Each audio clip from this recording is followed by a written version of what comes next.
ओम शांति। आज का प्रातः क्लास है 26 अगस्त 1968।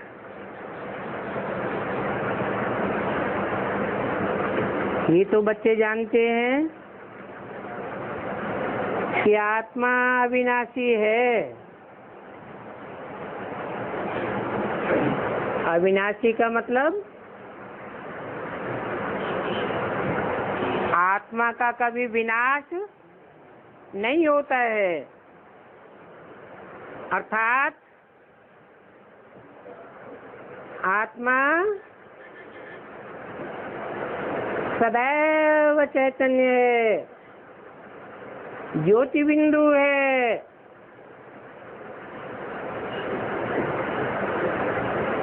और अविनाशी पार्ट बजाने वाली है। बाप भी अविनाशी है।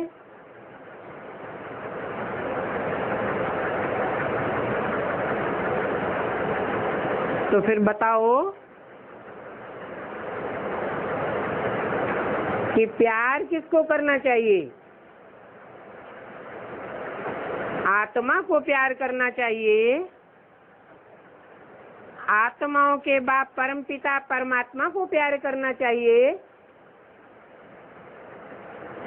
या देह को प्यार करना चाहिए? देहधारी को प्यार करना चाहिए? विनाशी को प्यार करना चाहिए या अविनाशी को प्यार करना चाहिए? विनाशी को प्यार करेंगे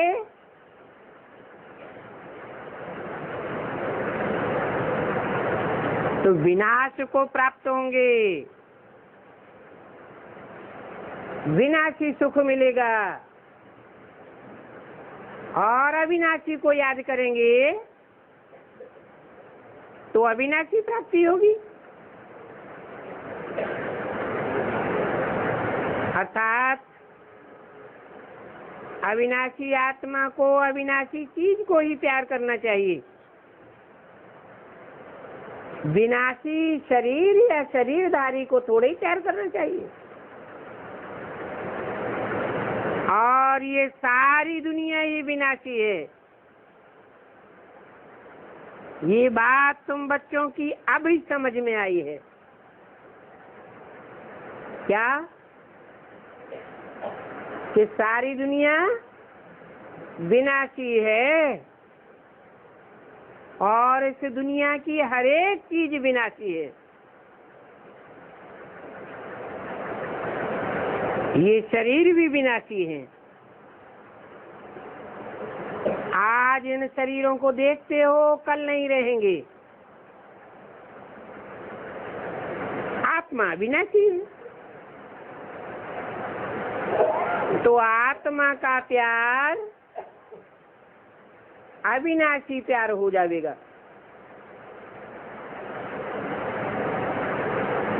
जन्म जन्मांतर के लिए अविनाशी हो जाएगा। और देह का प्यार विनाशी हो जाएगा।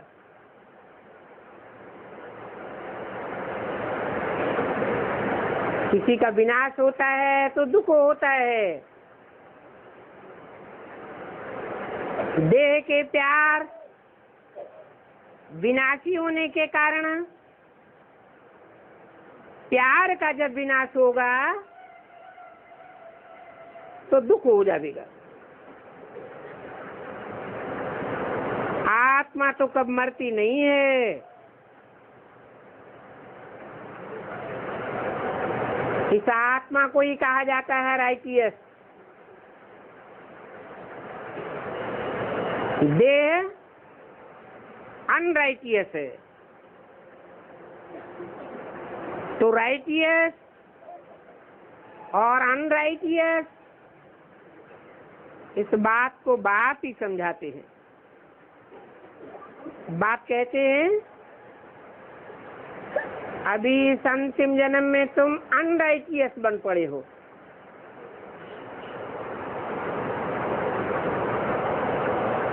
वास्तव में अविनाशी आत्मा का अविनाशी बाप के साथ ही प्यार होना चाहिए।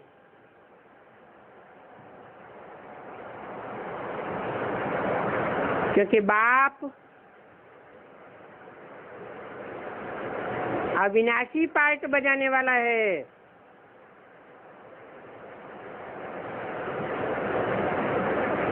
वो आत्माओं का बाप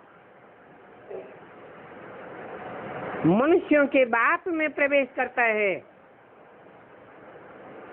जो हीरो पार्टधारी है।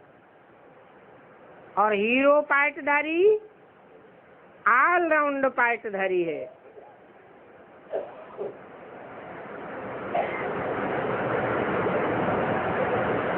तो उसका पार्ट भी अविनाशी, आत्मा भी अविनाशी, इसलिए राइटियस कहेंगे। तुम्हारा प्यार शरीर के साथ हो गया है, इसलिए तुमको रोना पड़ता है।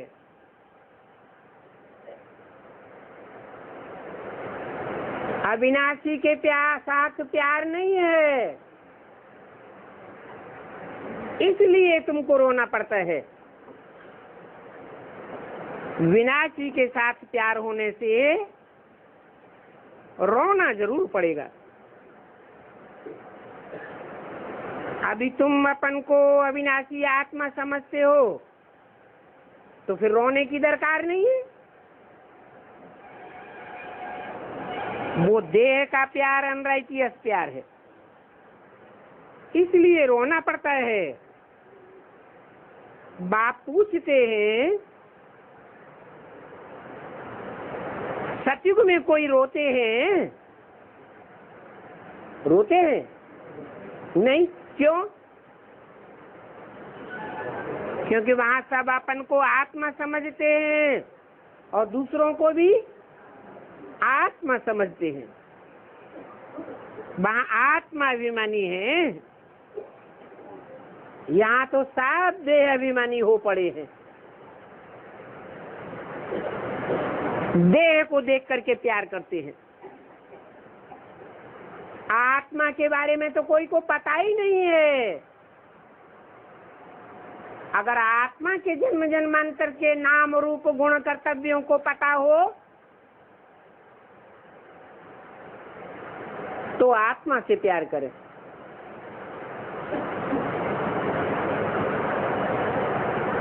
तो अभी बाप तुम बच्चों को आत्मा अभिमानी बनाते हैं, क्योंकि देह अभिमानी होने से रोना पड़ता है।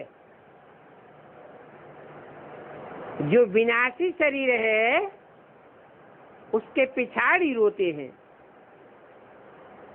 ये भी समझते हैं कि आत्मा मरती नहीं है। तो बाप कहते हैं अपन को आत्मा समझो तो रोने की दरकार नहीं। तुम अविनाशी बाप के बच्चे अविनाशी आत्मा हो, तुमको तो बिल्कुल रोने की दरकार नहीं है। आत्मा एक शरीर छोड़ करके जा करके दूसरा पार्ट बजाती है।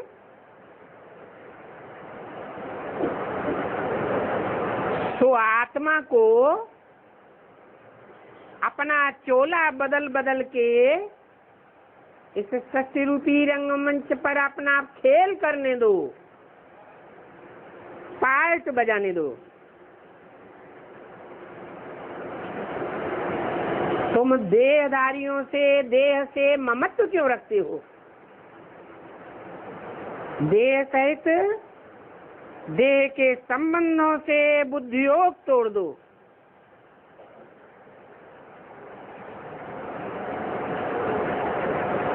अपन को आत्मा अविनाशी समझो। आत्मा तो कब मरती नहीं है। गायन भी है, जो रोते हैं वो खोते हैं। गायन किस समय के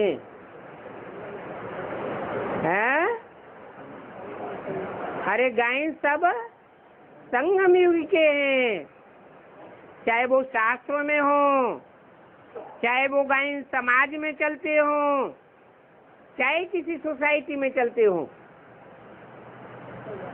ये सब गायन संगम युग से शुरू होते हैं। तो ये जो गायन है, जो रोते हैं सो खोते हैं, ये खास संगम युग की बात है। जबकि अविनाशी बाप आया हुआ है, अविनाशी खेल का परिचय दे रहा है, तो रोना क्यों चाहिए?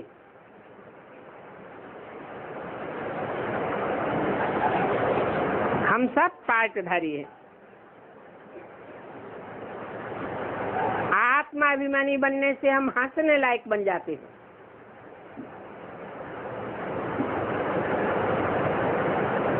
तो बाप देह अभिमानी से आत्माभिमानी बनाते हैं।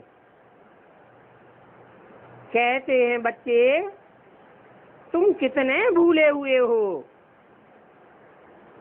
घड़ी घड़ी देह को याद करते रहते हो। अपनी देह याद आती है, संबंधी की देह याद आती है, देह के पदार्थ याद आते हैं। इसलिए तुमको जन्म जन्मांतर रोना पड़ा है। कब से?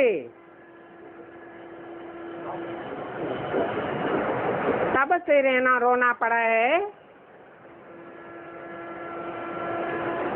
जब से द्वैतवादी दुनिया शुरू हुई, रावण राज्य शुरू हुआ। अभी फिर से तुमको आत्माभिमानी होने की शिक्षा मिलती है। ये शिक्षा तुम जब धारण कर लेंगे तो तुम फिर कब रोएंगे नहीं। ये तो है ही रोने वालों की दुनिया। रावण है रुलाने वाला और राम है रमण कराने वाला, हंसाने वाला।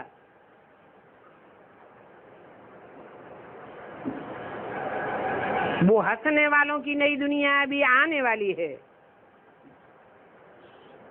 ये है दुख की दुनिया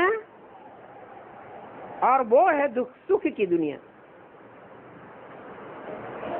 तो बाप बहुत अच्छी तरह से बैठ शिक्षा देते हैं। अविनाशी बाप के अविनाशी बच्चों को शिक्षा मिलती है।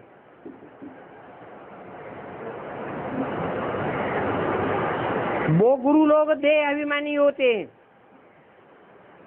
तो देह को ही देख करके शिक्षा देते हैं।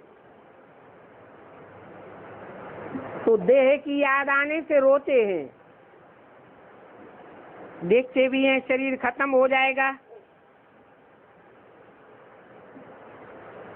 फिर उनको याद करने से रोने से क्या फायदा। मिट्टी को कभी याद किया जाता है क्या?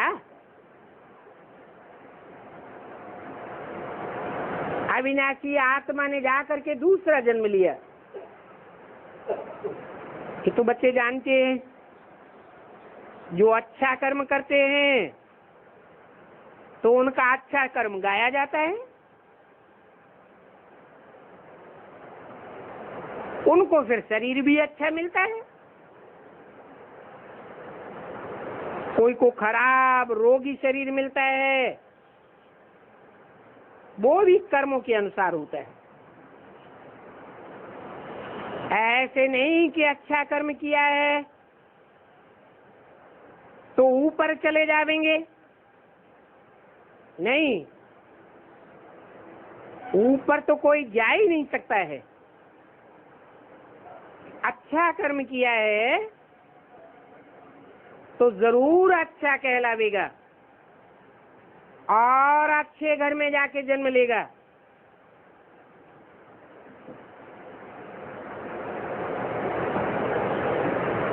फिर भी जन्म बाई जन्म नीचे तो उतरना जरूर है। तुम जानते हो हम कैसे चढ़ते हैं और कैसे उतरते हैं? कैसे चढ़ते हैं? इस एक संगम युग में जब बाप आकर के हमको कर्मों की शिक्षा देते हैं, आत्मा का ज्ञान देते हैं,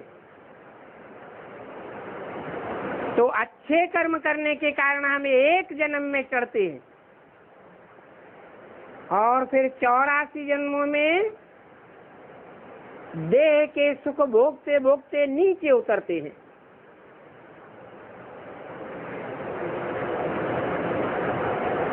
देह के सुख भोगने से नीचे उतरना होता है। कलाएं कम होती जाती हैं, देह के सुख भोगते भोगते आत्मा की शक्ति क्षीण होती जाती है।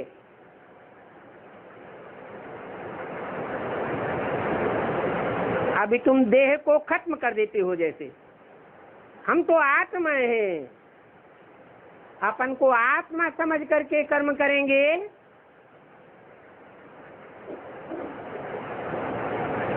तो कर्मों का लेप चेप नहीं लगेगा।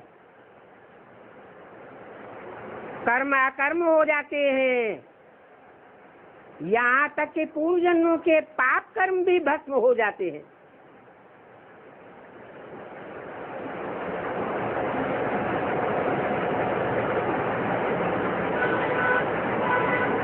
तो 84 जन्मों के इस ड्रामा में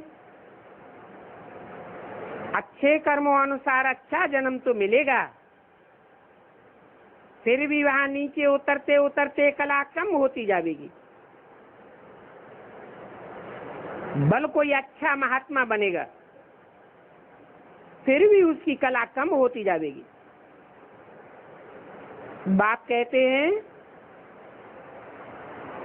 अभी संगम युग में फिर भी ईश्वर को याद करके अच्छा काम करते हैं तो मैं उनको अल्पकाल क्षणभंगुर सुख देता हूँ।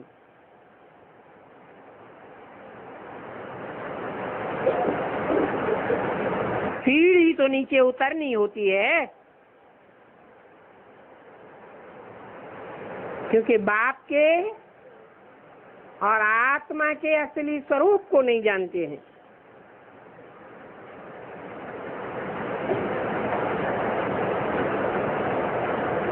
उस दुनिया में भी अच्छे कर्म करने वालों का नाम बाला होगा,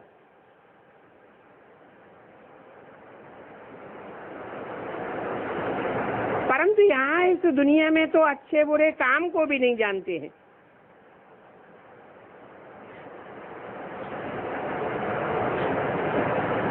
कर्म क्या होता है, विकर्म क्या होता है, पाप क्या होता है, पुण्य क्या होता है, जानते ही नहीं है। जो रिद्धि सिद्धि वाले होते हैं, भूत प्रेतों की पूजा करने कराने वाले होते हैं, उनको कितना मान देते हैं।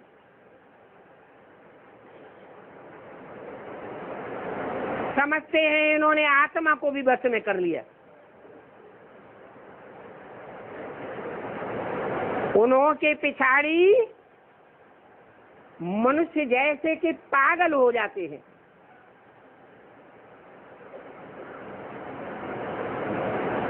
औलियों के पिछाड़ी, तांत्रिकों के पिछाड़ी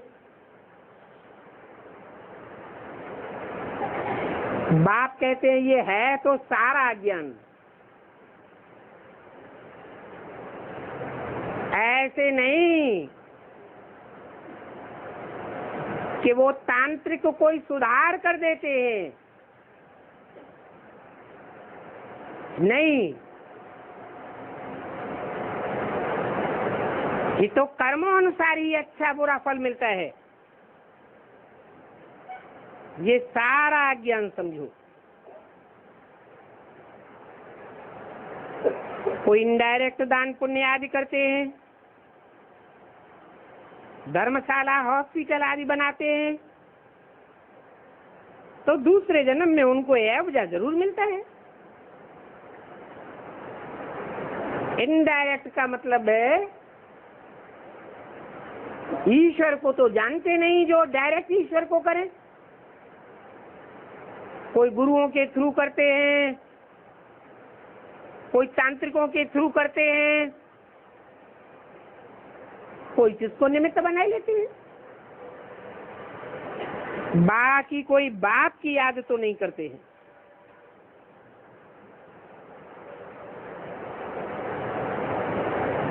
गालियां भी देते हैं, परंतु फिर भी मुख से भगवान तो कहते हैं।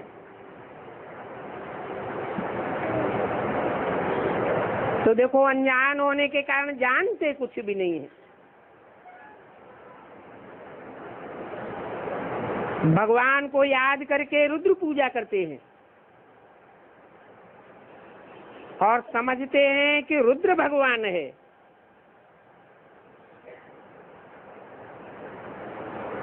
उनके लिए कहते हैं कि रुद्र ने आकर के रुद्र ज्ञान यज्ञ रचा।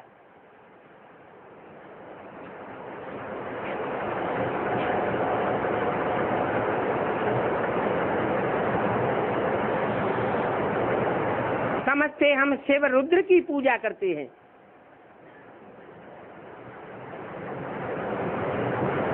तो बाप कहते हैं मेरी पूजा तो करते हैं,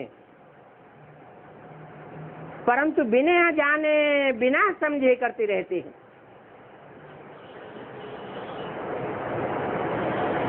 और क्या क्या बैठ बनाते रहते हैं,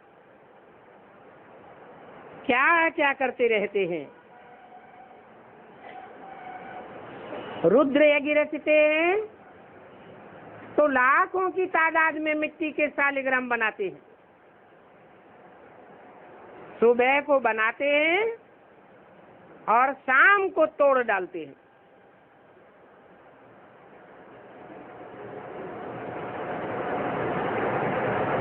क्या मतलब हुआ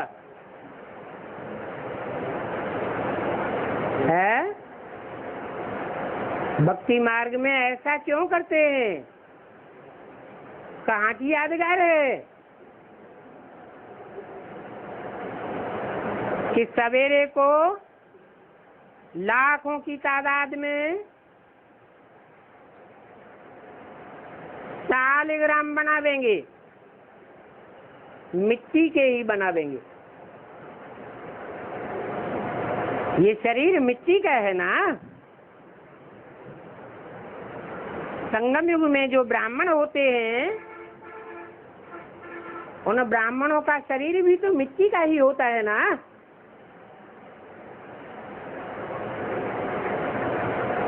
तो भक्ति मार्ग में भी मिट्टी के शालिग्राम बनाते हैं।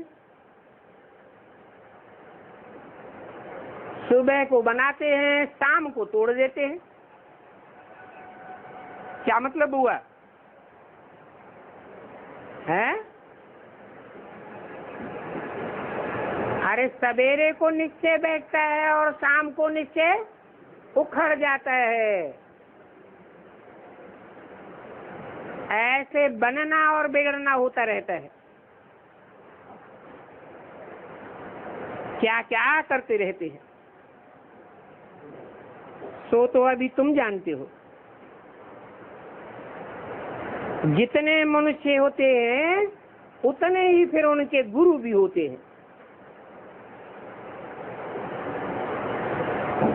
झाड़ में नए नए पत्ते टारियां निकलती हैं तो कितनी शोभायमान होती है। जो पहले वाले पुराने पत्ते होते हैं वो तो जैसे जर्जरीभूत दिखाई पड़ते हैं, और नए पत्ते जो निकलते हैं वो सतोगुणी होने के कारण उनकी महिमा होने लगती है। तो ऐसे ही है, परम धाम से जो नई नई आत्माएं उतरती हैं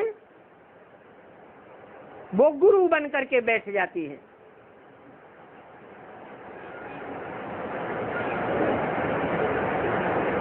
चाहे वो स्वामी रामदेव हो, विवेकानंद हो, कोई धर्म पिताएं हो, कोई भी हो, पहले जन्म में उनका कितना मान मर्तबा हो जाता है। नए नए पत्ते होने के कारण कितनी कशिश होती है। बाप कहते हैं ये सारी दुनिया विनाशी है,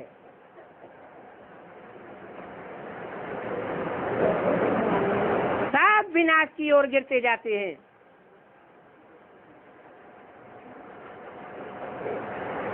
जो अपन को विनाशी स्टेज के समझते होंगे, विनाशी देह समझते होंगे, वो ही इनको प्यार करेंगे। किनको? नए नए झाड़ के निकलने वाले पत्तों को, जो गुरु बन करके बैठते हैं। कोई कोई का बहुत प्यार होता है तो उनके मोह में पागल हो जाते हैं। बड़े बड़े सेठ मोहवश पागल हो जाते हैं।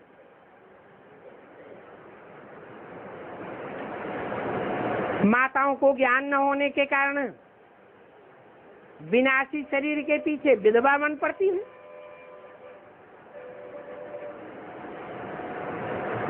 विधवा बन करके जीवन भर कितना रोती रहती है, याद करती रहती है।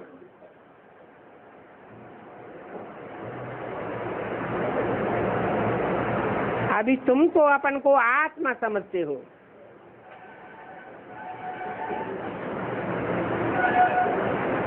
दूसरे को भी आत्मा के रूप में देखते हो,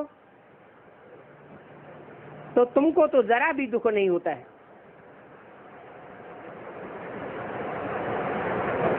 वहां सत्युग में तुमको जरा भी दुख नहीं होगा। बल कोई भी शरीर छोड़ दे और वहां तुम्हारे पास सदैव था संपत्ति रहती है।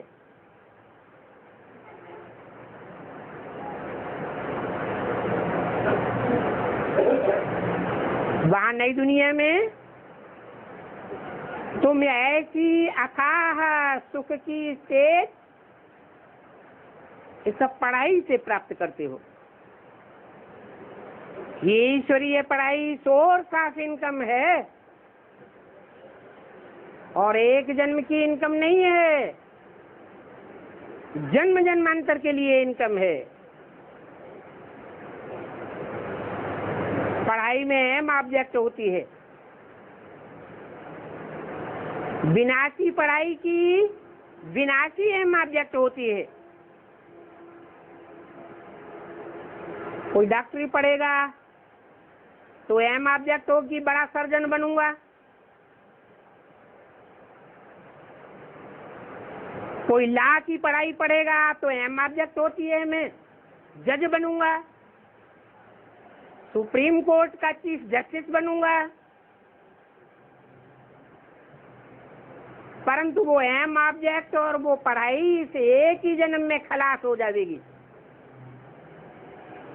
वो पढ़ाई और उसकी अहम ऑब्जेक्ट अगले जन्म में नहीं चलेगी। वो आसुरी पढ़ाइयाँ हैं, देह की पढ़ाइयाँ हैं। देह का कनेक्शन एक जन्म से होता है और आत्मा का कनेक्शन अनेक जन्मों से होता है। ये आत्मा की पढ़ाई आत्माओं का बाप परम पिता परमात्मा ही पढ़ाते हैं। बाप भी अविनाशी और उसकी पढ़ाई भी अविनाशी और अहम ऑब्जेक्ट भी अविनाशी।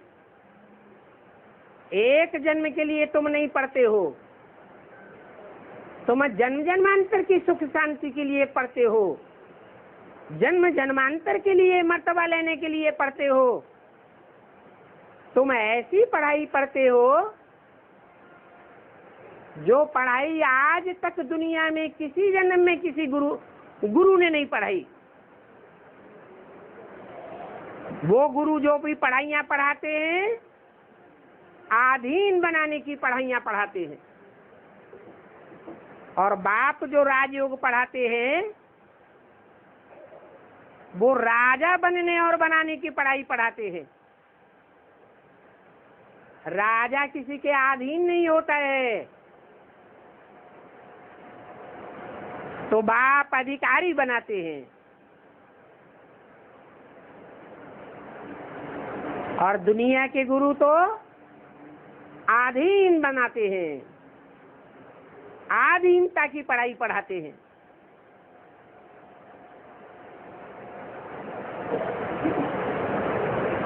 तो पढ़ाई से गवर्नमेंट से एक जन्म के लिए वेतन मिलता है, पढ़ करके धंधा आदि करते हैं तो पैसे आदि मिलते हैं। यहाँ तो फिर बात ही नहीं है। तो अविनाशी ज्ञान रत्नों से झोली कैसे भरते हो वो तुम समझते हो। आत्मा समझती है कि बाबा हमको अविनाशी ज्ञान रत्नों का खजाना देते हैं। भगवान पढ़ाते हैं तो क्या बनावेंगे? अरे डॉक्टर पढ़ाते हैं तो डॉक्टर ही बनावेंगे।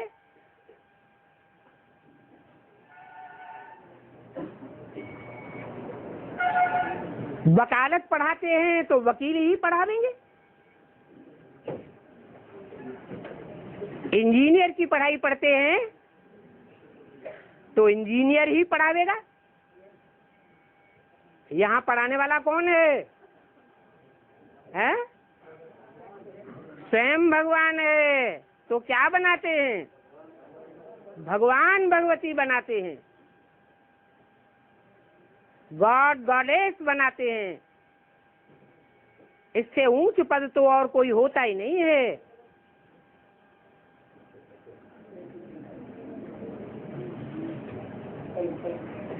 तो जरूर बच्चों को भगवान भगवती बनना चाहिए।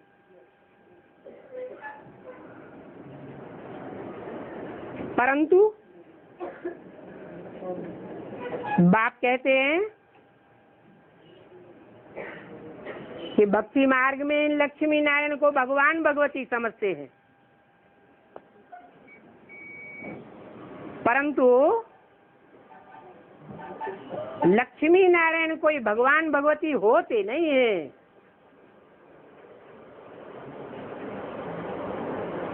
क्यों? भगवान एक होता है या दो होते हैं या अनेक होते हैं? गॉड इज वन कहा जाता है, ट्रुथ इज वन कहा जाता है। सच्चाई एक ही होती है, सच्चाई के अनेक रूप नहीं होते। तो लक्ष्मी नारायण को भी भगवान भगवती समझना रंग है।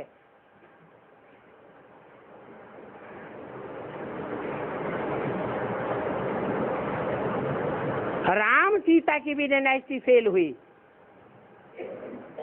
भक्ति मार्ग में राम सीता को भी भगवान भगवती समझ लेते हैं।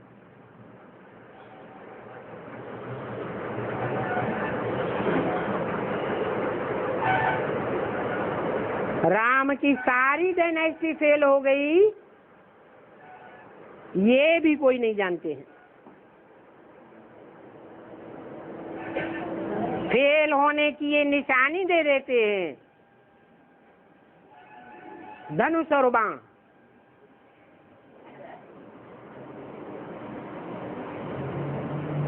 लक्ष्मी नारायण को धनुष बाण तो नहीं देते हैं।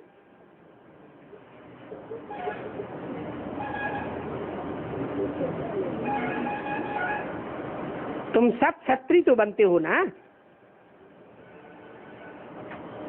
पहले देवता बनते हैं फिर क्षत्रिय भी बनते हैं। माया रावण पर जीत पाते हो, वो मनुष्य बेचारे तो रावण का अर्थ भी कुछ नहीं समझते हैं।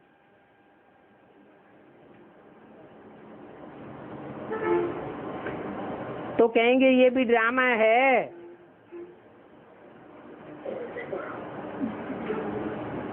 न राम का अर्थ समझते न रावण का अर्थ समझते। शब्द होता है तो उसका अर्थ भी होता है। शास्त्रों में जितने भी शब्द आए हैं, जितने भी नाम आए हैं, वो काम के आधार पर नाम रखे गए हैं। रावण ने ऐसा काम किया तो नाम पड़ा रावण। रावयते लोकान, जो लोगों को रुलाता है सो रावण। अब रुलाने वाले का कोई एक रूप तो है नहीं, इसलिए रावण को 10 सिर दिखाए जाते हैं, राम को 1 सिर दिखाते हैं।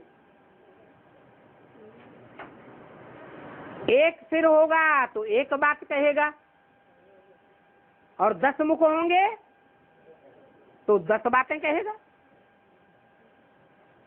जो झूठा होता है वो एक बात करता है या अनेक बातें बनाता है? अनेक बातें बनाता है।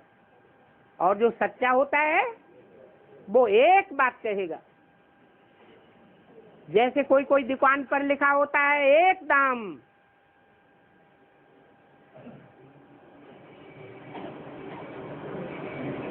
तो ये भगवान की हस्ती है। भगवान आकर जो बात सुनाते हैं वो एक ही बात सुनाते हैं। वो बात कभी बदलती नहीं है। अर्थ बदल सकता है परंतु अर्थ का अनर्थ नहीं हो सकता। तो ये ड्रामा है। अभी हम समझते हैं, जब हम देह अभिमान में होते हैं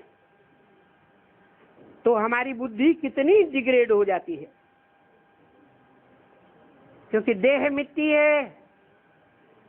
तो अपन को और दूसरों को देह समझने के कारण, देह की स्मृति में रहने के कारण बुद्धि मिट्टी जैसी बन जाती है, डिग्रेड होते जाते हैं, नीचे गिरते जाते हैं। जैसे कि नीचे गिरते गिरते जानवर बुद्धि बन जाते हैं। आजकल तो दुनिया में मनुष्य जानवरों से भी जास्ती डिग्रेड हो चुके हैं। तुमने देखा होगा, कुत्ते कारों में घूमते हैं, बिल्लियां कारों में घूमती हैं। एक कवि ने गीत भी बनाया, कुत्तों को मिलता दूध भात, बच्चे भूखों चिल्लाते हैं। तो भगवान के बच्चे हैं, वो बिलखते हैं। और जो कुत्तपने में जीवन बिताने वाले हैं, व्यभिचारी बने हुए हैं, सारे संसार को जिन्होंने व्यभिचारी बनाया और संसार की जनसंख्या बढ़ाने के निमित्त बन गए, वो कितने सुखी हो देखे जाते हैं। तो आजकल तो जानवरों की भी अच्छी सेवा होती है। मनुष्यों की तो जैसे कोई कीमत ही नहीं रह गई।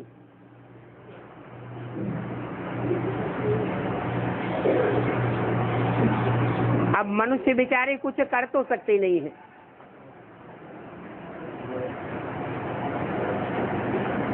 जो रेस के घोड़े होते हैं, जानवर ही तो होते हैं। घुड़साल में जाकर के देखो, उनकी कितनी संभाल होती है।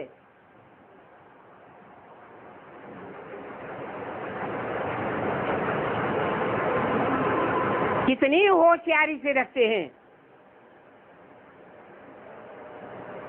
इन जानवरों के बराबरी में मनुष्यों की तो देखो क्या हाल हो गई है।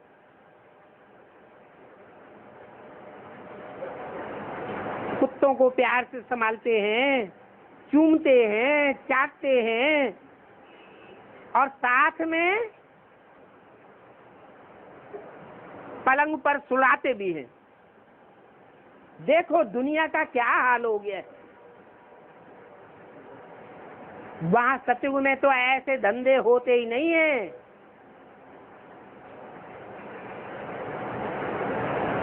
जो जानवरों के इतना मान मर्तबा दिया जाए। तो बाप कहते हैं, बच्चे तुमको माया रावण ने अनराइटियस बनाई दिया है।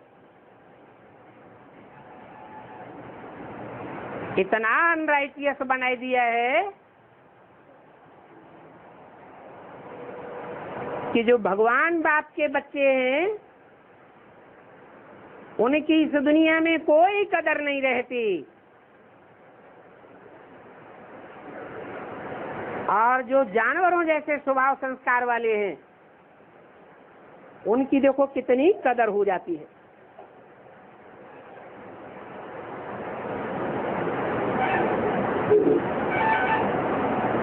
अनराइटियस राज्य है। जब मनुष्य अनराइटियस हो जाते हैं तो सारी दुनिया अनराइटियस हो जाती है। ये अनराइटियस और राइटियस दुनिया में फर्क देखो कितना है। कलयुग की हालत देखो और सतयुग की हालत देखो, स्वर्ग की हालत देखो और नरक की हालत देखो।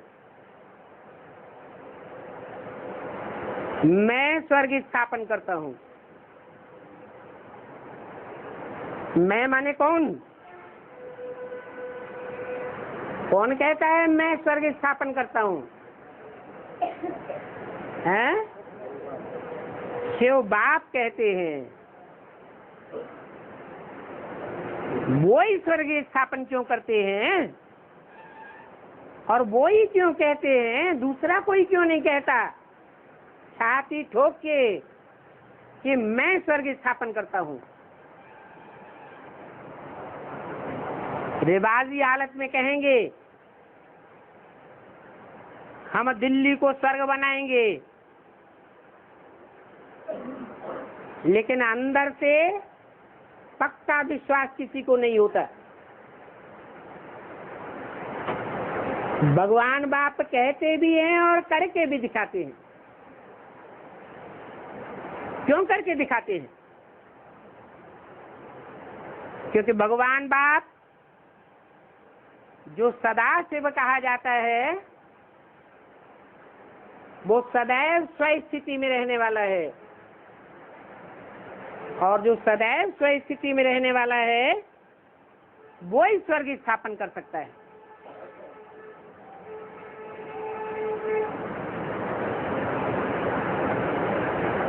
बाकी जो मनुष्य हैं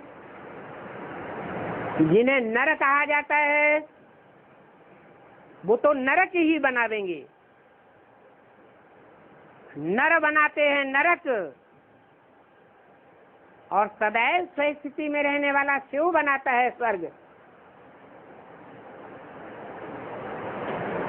तो माया भी अपना स्वर्ग दिखलाती है अल्पकाल के लिए। 2500 वर्ष माया का राज्य चलता है। 2500 वर्ष में अभी 100-150 वर्ष के अंदर दुनिया में माया का पंप एंड शो कितना बढ़ जाता है। दुनिया के लोग समझते हैं कि ये दुनिया तो अभी जैसे स्वर्ग बन रही है। माया स्वर्ग दिखलाती है, पंप एंड शो करके दिखलाती है, टेम्पटेशन देती है।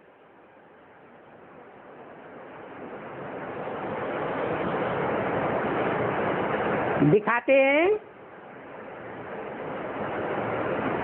कि इतना धन हमारे पास है, ये देश इतना धनवान है, कोई तो समझते हैं हम तो यहाँ स्वर्ग में बैठे हैं।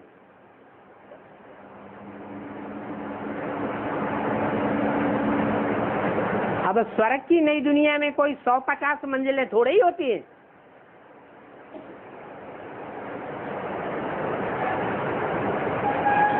वहां तो डबल स्टोरी के मकान भी नहीं होते हैं।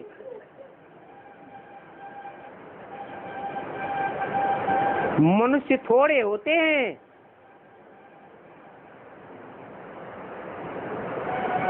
आज की दुनिया में जितनी जमीन है, इतनी जमीन का तुम वहां स्वर्ग में क्या करेंगे? तुम स्वर्ग में रहने वाले बच्चे तो बहुत थोड़े हो। यहाँ इस दुनिया में जमीन के पिछाड़ी कितना लड़ाई झगड़ा चलता है, और वहां तो दुनिया में जितनी भी जमीन होगी वो सारी की सारी जमीन तुम्हारी होगी। सारा आसमान तुम्हारा होगा, सारा सागर तुम्हारा होगा। सागर के पानी के ऊपर, आसमान के ऊपर तुम्हारी लड़ाइयां नहीं चलेंगी। आज तो देश देशांतर में हर देश का सागर भी बटा हुआ है, आसमान भी बटा हुआ है। तो देखो कितना रात दिन का फर्क हो जाता है।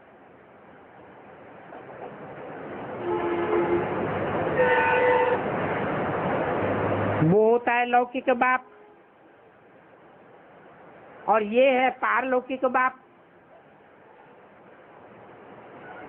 तो तुम समझते हो कि पारलौकिक बाप बच्चों को क्या नहीं देते हैं? आधा कल्प तो तुम बच्चे भक्ति करते आए, तो बाप साफ कहते हैं इस भक्ति से तुमको मुक्ति नहीं मिली, न मिलती है और न कभी मिलेगी। अभी तुमको ज्ञान मिल चुका है।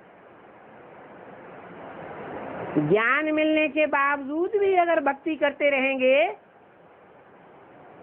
तो कुछ भी प्राप्ति नहीं होगी। इसलिए बाप कहते हैं भक्ति मार्ग मुर्दाबाद, ज्ञान मार्ग जिंदाबाद।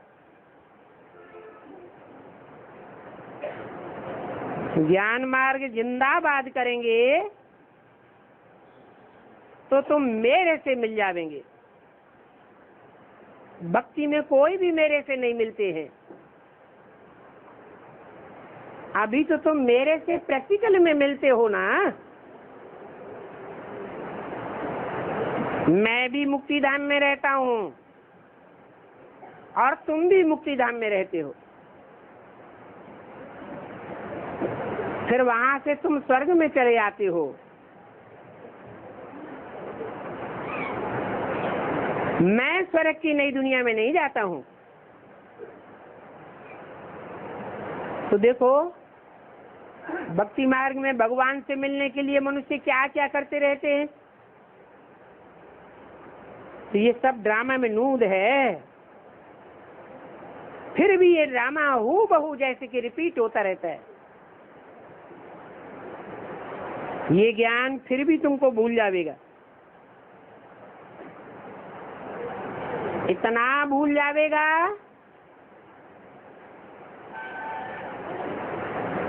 कि कुछ भी याद नहीं रहेगा। सिर्फ तंत्र रह जाएगा कि मैं ज्योति बिंदु आत्मा हूं।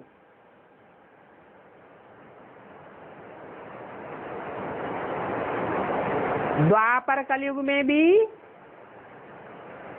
ये ईश्वरीय ज्ञान प्रायः लोप होगा। शास्त्रों में भी आटे में नमक मिसल सच्चाई होगी। जब तक पुरुषोत्तम संगम युग नहीं आया है तो ये गीता का सच्चा ज्ञान हो कैसे सकता है? बाकी जो भी शास्त्र आदि हैं वो सभी भक्ति मार्ग के हैं। उन शास्त्रों के ज्ञान से मेरे से कोई भी नहीं मिल सकता।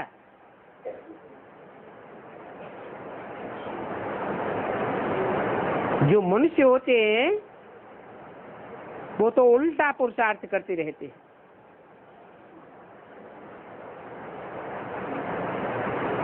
जहां भी जाओ, जिसके दर पर जाओ, मंदिर में जाओ, गुरुद्वारे में जाओ, गिरजाघर में जाओ, जिस जिस द्वारे पर जाओ, तीर्थों में जाओ, माथा द्वार से रगड़ते रहो, माथा टकराते रहो, नीचे गिरते रहो। तो देखो ये भक्ति मनुष्यों को नीचे गिराती रहती है। ये बात समझाने के लिए तुम्हारा ये कल्प वृक्ष का चित्र बहुत क्लियर है।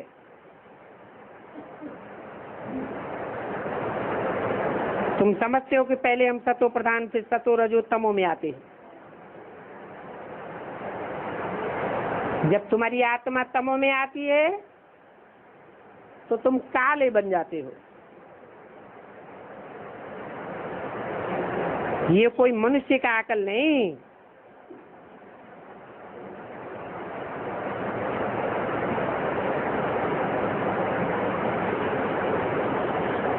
ये चित्र भगवान ने साक्षात्कार से बैठ बनवाए हैं। कोई कहेंगे भगवान तो निराकार है, उसने ये चित्र कैसे बनाए? समझाया जाता है कि ये चित्र तो दिव्य दृष्टि से बनाई गई है।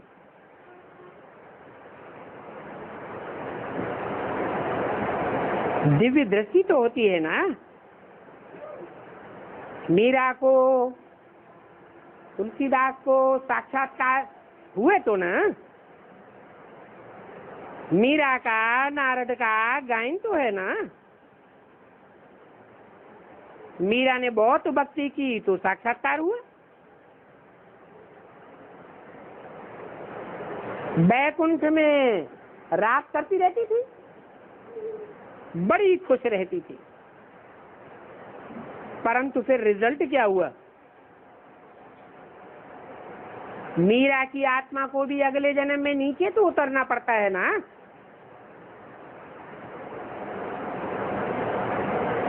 इन साक्षात्कार आदि से भी कोई ऊपर नहीं जा सकते हैं। ये भक्ति मार्ग की बातें हैं। जैसे भक्ति मार्ग में अच्छे अच्छे भक्तों को साक्षात्कार होते रहे फिर भी नीचे गिरते रहे। ये भक्ति मार्ग है ही गिरने का मार्ग। तमो प्रधानता में आना ही होता है। अभी तुम तो ईश्वरीय नाली सुन रहे हो। बाप समझाते हैं कि भक्ति की सामग्री कितनी ढेर है और मैं तो बीज रूप हूँ। बीज कितना छोटा होता है।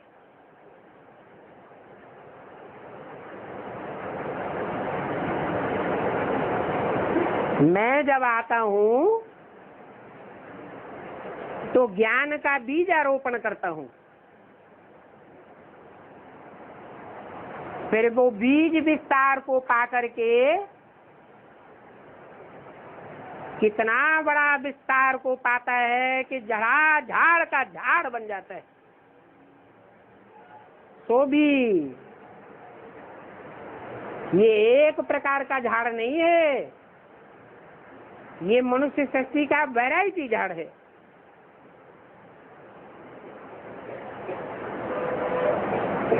मैं ज्ञान का सागर हूँ। तुमको तो मैं कुछ भी नहीं करने देता हूँ, पांव भी पड़ने की दरकार नहीं है। और पांव भी किसको पड़ेंगे? मेरी तो आत्मा का ही नाम शिव है, आत्मा बिंदु है, मेरी बिंदी का ही नाम शिव है। मुझे बिंदु को पांव तो है ही नहीं, तो तुम किसको पांव पड़ेंगे? ये तो ब्रह्मा का पांव पड़ना हो जाएगा। और ब्रह्मा पतित है या पावन है? है? पतित है। तो पतित को पांव पड़ने से क्या मिलेगा?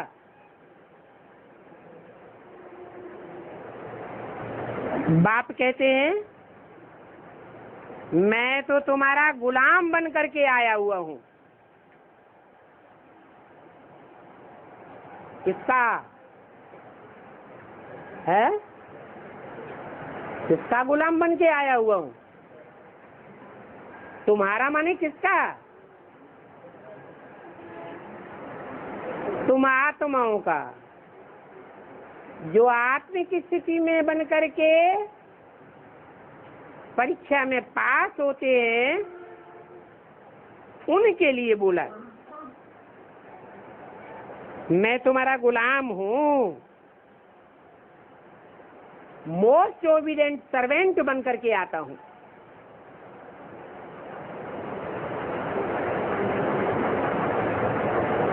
मुझको कहते ही है निराकारी, निरहंकारी, निर्विकारी। सो भी निराकारी, निरहंकारी, निर्विकारी का मतलब ये नहीं है कि बिंदु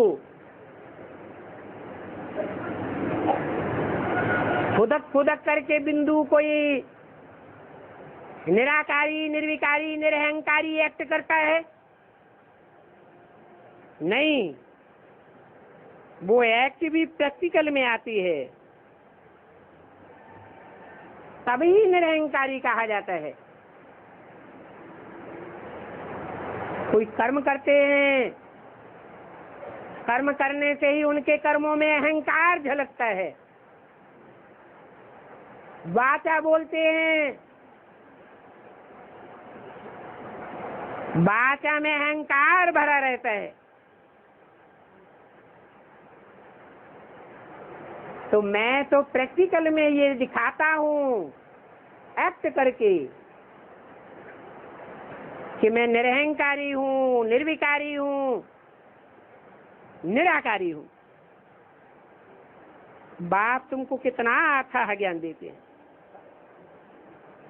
ये है अविनाशी ज्ञान रत्नों का दान। परंतु इस ज्ञान को जो जितना लेवे, कोई कम धारण करते हैं, कोई ज्यादा धारण करते हैं। 26, 8, 68 की वाणी का 3रा पेज। बाप कहते हैं ये अविनाशी ज्ञान रतन लेकर के फिर दान करते जाओ। इन ज्ञान रत्नों के लिए ही कहा जाता है कि एक एक रतन लाखों रुपए का है।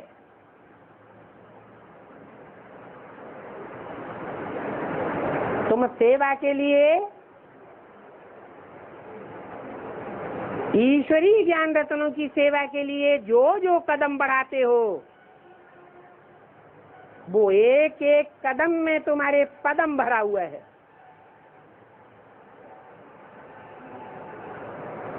तो ऐसी पदमों की कमाई करने वाली ईश्वरीय सेवा में बड़ा अटेंशन देना चाहिए। और तुम्हारा याद की यात्रा का भी कदम है।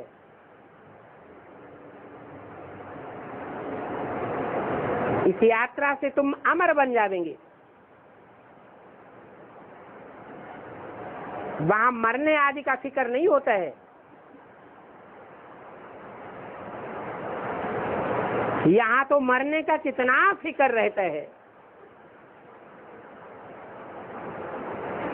वहां तो समझते हैं कि हम एक शरीर छोड़ करके जाकर दूसरा लेंगे। तुमने मोहजीत राजा की कथा भी सुनी होगी। कौन सी कथा है? भक्ति मार्ग में कोई मोहजित राजा की कथा सुनी है? कोई नाटक दिखाते हैं? कौन सा नाटक है? राजा हरिश्चंद्र। कहते हैं सतयुग में राजा हरिश्चंद्र का राज्य था। ये तो बाप बैठ समझाते हैं कि ऐसा सत्यवादी राजा हरिश्चंद्र जिसकी कथा सुनाई जाती है, नाटक दिखाते हैं, वो कोई दूसरी कथा नहीं है। ये वही कथा है जिसका गायन भारतवर्ष के घर घर में सत्यनारायण की कथा के रूप में होता है।